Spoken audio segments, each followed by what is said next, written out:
নাটজামাই বাবাজির খবর। গোপাল ভাঁড়ের প্রতিবেশী ছিলেন এক সাত্ত্বিক বৈষ্ণব।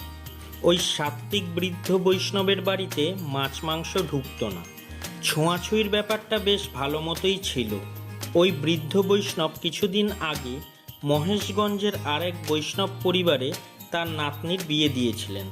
বৃদ্ধের সংসারে ওই নাতনি ছাড়া আর কেউ ছিল না। নাতনিই ছিল তার একমাত্র অবলম্বন। প্রতিবেশী বৈষ্ণব ভদ্রলোকটি অতি বৃদ্ধ।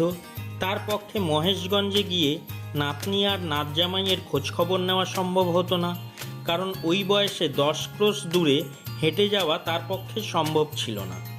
গোপাল রাজা কৃষ্ণচন্দ্রের কাজে মাঝে মাঝে মহেশগঞ্জে যেত, তাই বৃদ্ধ বৈষ্ণব ভদ্রলোকটি গোপালকে তার নাতনি ও নাতজামাইয়ের খবর আনতে বলেছিলেন।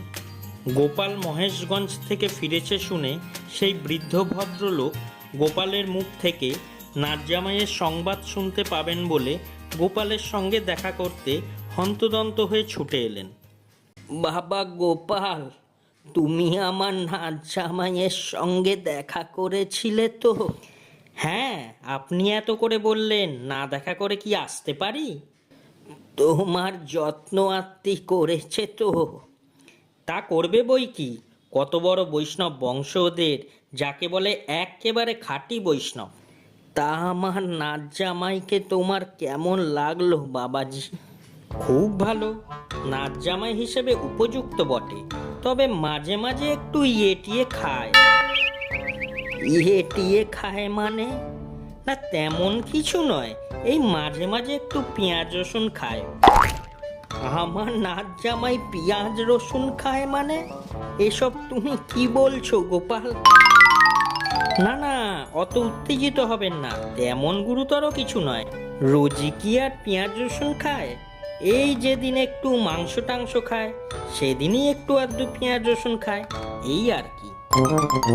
বলো কি গোপাল, আমার নাতজামাই মাংস টাংসও খায়? রোজ কি আর খায়? এই যেদিন একটু ইয়েটিয়ে টানে সেই দিনই মাংস টাংস খায়। ইয়েটিয়ে মানে? এই যেদিন একটু মদ্যপান করে আর কি। মদ্যপান? আহা, রোজ রোজ মদ্যপান করে নাকি মশাই? যেদিন একটু এদিক ওদিক যায় সেদিনই একটু আধটু খায়। এমনিতে আপনার নাতজামাইটি লোক খুব ভালো, ভাগ্যগুণেই এমন নাতজামাই পেয়েছেন আপনি।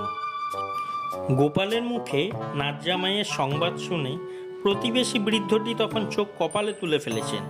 মনে মনে বললেন, হায় হায়, আমার নাতজামাই।